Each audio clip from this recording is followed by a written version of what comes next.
Across the country, school shootings continue to terrorize parents and students.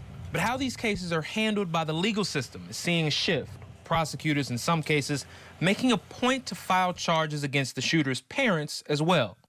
Monday, Virginia prosecutors announced charges against Deja Taylor for, quote, recklessly leaving a loaded firearm so as to endanger a child. Taylor's 6-year-old son brought a firearm to Rich Neck Elementary School in Newport News, Virginia, back in January.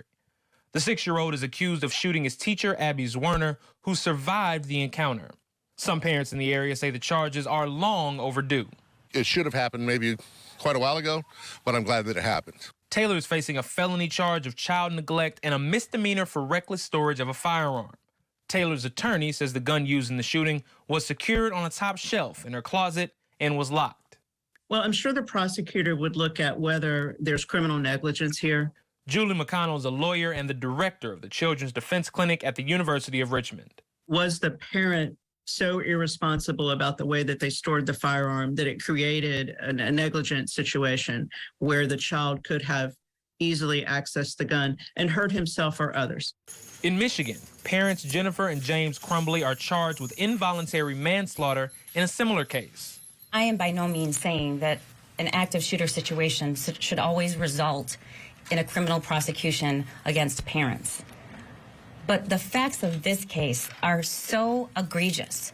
Their son is accused of entering Oxford High School and murdering 4 students while injuring 7 others.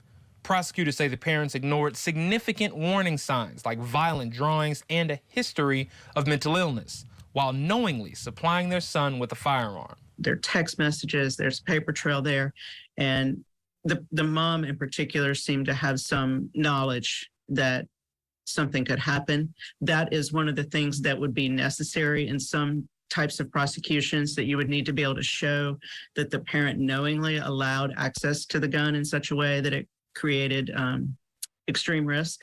The shift doesn't just involve minors or schools. In Highland Park, Illinois, another parent faces criminal charges for the alleged actions of his son.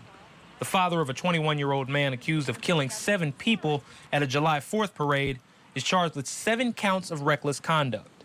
And while parents in Virginia, Michigan, and Illinois are all facing charges for the alleged violent actions of their children, historically these charges are rare. According to the Washington Post, of the 105 school shootings committed by a minor between 1999 and 2018 where the weapon used was identified, just 4 adults have been charged and convicted for the shooter's access to firearms. Some gun reform advocates say a big reason for that is the patchwork of firearm storage laws across the country. According to Everytown for Gun Safety, just 8 states have laws mandating that owners secure their firearms. Meanwhile, nearly 8 in 10 Americans support mandating that guns are stored with a lock in place. Now, the other important stat from that study is of those 105 school shootings over a nearly 20-year period, 80% of the firearms used can be traced back to a friend or family member.